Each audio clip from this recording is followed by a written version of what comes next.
Hello friends, welcome to home food zone.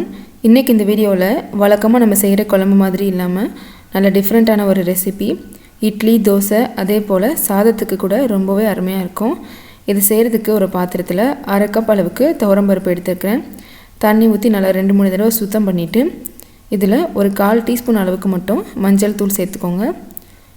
1/2 cup அளவு தண்ணி சேர்த்து குக்கரில் மாற்றிட்டு 4-5 விசில் வேக வச்சு எடுத்துகிட்டு வந்துடுங்க. பருப்பு எவ்வளோ நல்லா வெந்திருந்தாலும் சரி, இதை நல்லா பேஸ்ட் மாதிரி மசிச்சு விட்டுக்கோங்க. நல்லா மையாக இது போல் மசிச்சுட்டு இது அப்படியே இருக்கட்டும். இப்போ இதை செய்கிறதுக்கு நான் 1/2 முள்ளங்கி எடுத்துருக்கிறேன், ஒரு பாதி கேரட், ஒரு 10 துண்டு சௌச்சவ், 1/4 கப் அளவுக்கு பொடலங்காய், 3/4 கப் பூசணிக்காய், 1/4 கப் கேப்சிகம், 1/4 கப் அளவுக்கு பீன்ஸ், 1/2 கப் அளவுக்கு கத்திரிக்காய், 1/2 கப் உருளைக்கிழங்கு. இது எல்லாத்தையும் சேர்த்து ஒரு பாத்திரத்தில் மாற்றிக்கோங்க. இதில் கொஞ்சமாக கருவேப்பிலை சேர்த்துட்டு இந்த காயெல்லாம் முழுகிற அளவுக்கு தண்ணி சேர்த்துக்கோங்க. இது நல்லா கொதிக்கட்டும். காய்கறியெல்லாம் நல்லா வெந்து வரணும். அது வரைக்கும் இதை நம்ம வேக வைக்கணும். இதில் நீங்கள் உங்களுக்கு விருப்பமான காய் எது வேணாலும் நீங்கள் எடுத்துக்கலாம். உங்களுக்கு விருப்பமானது கொஞ்சம் கூடவோ குறைக்கவோ செஞ்சுக்கலாம்.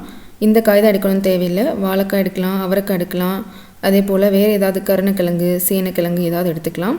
இந்த காயெல்லாம் நல்லா வெந்து வந்துடுச்சு. இப்போ இது கூட நம்ம மசிச்சு வச்சுருக்கிற பருப்பை சேர்த்துட்டு இது நல்லா ஒரு கொதி வரட்டும்.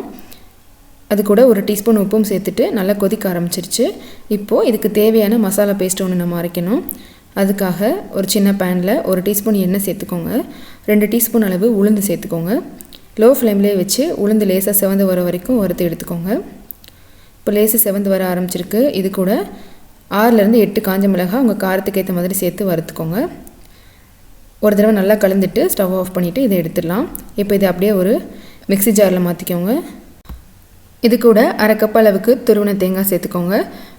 1 டீஸ்பூன் சீரகம் சேர்த்துட்டு கொஞ்சமாக தண்ணி விட்டு எவ்வளோ நல்லா பேஸ்ட்டாக அரைக்க முடியுமோ அரைச்சி எடுத்துகிட்டு வந்துடுங்க. இந்த அளவுக்கு நல்லா மையாக அரைச்சிருக்கணும். இப்போ இந்த மசாலா பேஸ்ட்டை அப்படியே நம்ம கொதிச்சிட்ருக்கிற குழம்புல சேர்த்துக்கலாம். எல்லாத்தையும் சேர்த்து நல்லா கலந்து விட்டுக்கோங்க. தேங்காய் அரைச்சி சேர்த்தோடனே ரொம்ப நேரம் கொதிக்க விடணும் தேவையில்லை. லேசாக ஒரு கொதி வந்ததும் நம்ம இதை இறக்கிடலாம். இப்போ பார்த்திங்கன்னா குழம்பு நல்லா கொதிக்க ஆரம்பிச்சிருச்சு.